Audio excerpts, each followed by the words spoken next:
ತೀವ್ರ ಕುತೂಹಲವನ್ನ ಕೆರಳಿಸಿದೆ ಬೆಳಗಾವಿ ಲೋಕಸಭಾ ಅಖಾಡ. ಜಗದೀಶ್ ಶೆಟ್ಟರ್ ಬಿಜೆಪಿಯ ಅಭ್ಯರ್ಥಿಯ ಪರವಾಗಿ Ramesh Jarkiholi silent game plan ಅನ್ನ ಮಾಡ್ತಿದ್ದಾರಂತೆ. ಹೆಬ್ಬಾಳ್ಕರ್ ವಿರುದ್ಧ ಸೇಡನ್ನ ತೀರಿಸಿಕೊಳ್ಳೋಕೆ ರಮೇಶ್ ಜಾರಕಿಹೊಳಿ ಪಣವನ್ನ ತೊಟ್ಟಿದ್ದಾರೆ ಅನ್ನುವಂಥ ಮಾಹಿತಿ ಬಿಜೆಪಿ ಮೂಲಗಳಿಂದ ಲಭ್ಯವಾಗ್ತಾ ಇದೆ. ಹೇಗೆ ಅತೃಪ್ತರನ್ನ ಸೆಳೆದು ಬಿಜೆಪಿಯನ್ನ ಗಟ್ಟಿಗೊಳಿಸೋಕೆ ಜಾರಕಿಹೊಳಿ ಪ್ರಯತ್ನವನ್ನ ಪಟ್ಟಿದ್ದಾರೆ. ಈ ಬಗ್ಗೆ ಸುರೇಶ್ ಅಂಗಡಿ ಅವರ ನಿವಾಸದಲ್ಲಿ ಸಭೆಯನ್ನ ಮಾಡಿದ್ದಾರೆ ಜಗದೀಶ್ ಶೆಟ್ಟರ್ ಹಾಗೆ ರಮೇಶ್ ಜಾರಕಿಹೊಳಿ.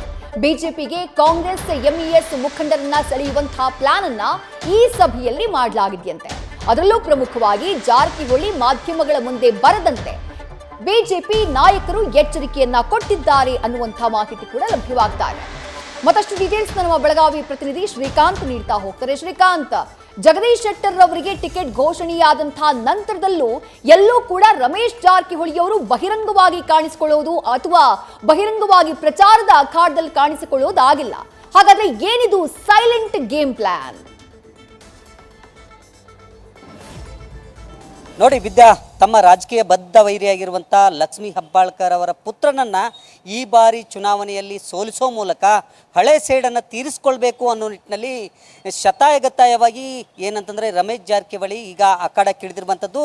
ಈ ಹಿನ್ನೆಲೆಯಲ್ಲಿ ಕಳೆದ 2 ದಿನಗಳಿಂದ ನಿರಂತರವಾಗಿ ಸೈಲೆಂಟ್ ಆಗಿದ್ದುಕೊಂಡೇ ಏನಂತಂದರೆ ಚುನಾವಣಾ ಅಖಾಡದಲ್ಲಿ ಸಭೆಗಳ ಮೇಲೆ ಸಭೆಗಳನ್ನು ಮಾಡ್ತಾ ಇದ್ದಾರೆ. ಅದರಲ್ಲೂ ಜಗದೀಶ್ ಶೆಟ್ಟರ್ ಅವರ ಪರವಾಗಿ ಏನು ಮರಾಠ ಮತಗಳ ಏನು ಲಕ್ಷ್ಮೀ ಹೆಬ್ಬಾಳ್ಕರ್ ಅವರ ಪ್ರತಿನಿಧಿಸ್ತಕ್ಕಂಥ ಬೆಳಗಾವಿ ಗ್ರಾಮೀಣ ವಿಧಾನಸಭಾ ಕ್ಷೇತ್ರ, ದಕ್ಷಿಣ ವಿಧಾನಸಭಾ ಕ್ಷೇತ್ರ ಹಾಗೆಯೇ ಉತ್ತರ ವಿಧಾನಸಭಾ ಕ್ಷೇತ್ರದಲ್ಲಿರ್ತಕ್ಕಂಥ ಮರಾಠ ಮತದಾರರನ್ನು ಬಿಜೆಪಿ ಹತ್ತ ಸೆಳೆಯುವ ಮೂಲಕ ಲಕ್ಷ್ಮೀ ಹೆಬ್ಬಾಳ್ಕರನ್ನು ಅವ್ರ ತವರು ಕ್ಷೇತ್ರದಲ್ಲೇ ಕಟ್ಟಿ ಹಾಕುವ ನಿಟ್ಟಿನಲ್ಲಿ ಈಗ ರಮೇಶ್ ಜಾರಕಿಹೊಳಿ ಅಖಾಡಕ್ಕಿಳಿದಿರುವಂಥದ್ದು. ಆ ನಿಟ್ಟಿನಲ್ಲಿ ನಿನ್ನೆ ಏನಂತಂದರೆ ಜಗದೀಶ್ ಶೆಟ್ಟರ್ ಅವರ ನೇತೃತ್ವದಲ್ಲಿ ಅವರ ಏನು ಬೀಗರಿದ್ದಾರೆ ದಿವಂಗತ ಸುರೇಶ್ ಅಂಗಡಿ ಅವರ ಮನೆಯಲ್ಲಿ ರಮೇಶ್ ಜಾರಕಿಹೊಳಿ, ಜಗದೀಶ್ ಶೆಟ್ಟರ್ ಹಾಗೆಯೇ ಮರಾಠ ನಾಯಕರ ಜೊತೆ ಸುದೀರ್ಘವಾಗಿ ಒಂದು ಅರ್ಧ ಗಂಟೆಗಳ ಕಾಲ ಸಭೆಯನ್ನು ನಡೆಸಿರುವಂಥದ್ದು. ಆ ಸಭೆಯಲ್ಲಿ ಯಾವುದೇ ಕಾರಣಕ್ಕೂ ಮರಾಠ ಮತಗಳು ಜಾರಿ ಹೋಗದಂತೆ, ಬಿಜೆಪಿಯಿಂದ ಜಾರಿ ಹೋಗದಂತೆ ಒಂದು ಪ್ಲ್ಯಾನನ್ನು ರೂಪಿಸಿರುವಂಥದ್ದು. ಇದ್ರ ಜೊತೆಗೆ ರಮೇಶ್ ಜಾರಕಿಹೊಳಿ ಎಲ್ಲೂ ಸಹ ಮಾತಾಡ್ತಾ ಇಲ್ಲ. ಈ ಸೈಲೆಂಟ್ ಆಗಿದ್ದುಕೊಂಡೇ ಈ ಬಾರಿ ಚುನಾವಣೆಯನ್ನು ಎದುರಿಸಲಿಕ್ಕೆ ಅವರು ಸಿದ್ಧತೆಯನ್ನು ಮಾಡಿಕೊಂಡಿದ್ದಾರೆ.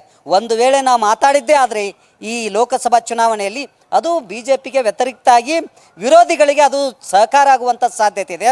ಆ ಹಿನ್ನೆಲೆಯಲ್ಲಿ ಯಾವುದೇ ಕಾರಣಕ್ಕೂ ಮಾಧ್ಯಮಗಳ ಎದುರು ಜೊತೆಗೆ ಎಲ್ಲೂ ಸಹ ಅಪ್ಪಿತಪ್ಪಿ ಮಾತನಾಡಬಾರ್ದು, ಸೈಲೆಂಟ್ ಆಗಿದ್ದುಕೊಂಡೇ ಗೇಮ್ ಪ್ಲ್ಯಾನನ್ನು ಮಾಡಬೇಕು. ಜೊತೆಗೆ ಸೈಲೆಂಟ್ ಆಗಿದ್ದುಕೊಂಡೇ ತನ್ನ ಬದ್ಧ ವೈರಿಯಾಗಿರುವಂಥ ಲಕ್ಷ್ಮೀ ಹೆಬ್ಬಾಳ್ಕರ್ ಅವರ ಪುತ್ರನನ್ನು ಸೋಲಿಸೋ ಮೂಲಕ ಹಳೆ ದ್ವೇಷವನ್ನು ತೀರಿಸಿಕೊಳ್ಳಲಿಕ್ಕೆ ಈಗ ಸಾವ್ಕಾರ್ ಪ್ಲ್ಯಾನನ್ನು ರೂಪಿಸಿದ್ದು. ಆ ಹಿನ್ನೆಲೆಯಲ್ಲಿ ಕಳೆದ 3-4 ದಿನಗಳಿಂದ ಏನು ಅತೃಪ್ತ ಬಿಜೆಪಿ ನಾಯಕರಿದ್ದಾರೆ ಅವರನ್ನು ಮತ್ತೇನಂತಂದರೆ ಬಿಜೆಪಿ ಹತ್ತ ಕರೆತರುವಂಥದ್ದು. ಅದರ ಜೊತೆಗೆ ವಿವಿಧ ಜಾತಿಗಳ ಒಂದು ಮತದಾರ ಏನಿದ್ದಾರೆ, ಅದರಲ್ಲೂ ಅಹಿಂದ ಮತದಾರ ಏನಿದ್ದಾರೆ ಅವರನ್ನು ಬಿಜೆಪಿ ಹತ್ತ ಕರೆತರಲಿಕ್ಕೆ ಈಗ ಪ್ಲ್ಯಾನನ್ನು ರೂಪಿಸಿರುವಂಥದ್ದು. ಈ ನಿಟ್ಟಿನಲ್ಲಿ ರಮೇಶ್ ಜಾರಕಿಹೊಳಿ ಕಾರ್ಯತಂತ್ರವನ್ನು ರೂಪಿಸಿದ್ದಾರೆ. ವಿದ್ಯಾ, ಥ್ಯಾಂಕ್ ಯು ಶ್ರೀಕಾಂತ್. ತಮ್ಮ ಡೀಟೇಲ್ಸ್. ನ್ಯೂಸ್ ಫಸ್ಟ್ ನಿರ್ಭೀತಿಯಿಂದ ನಿಮ್ಮ ಪರವಾಗಿ.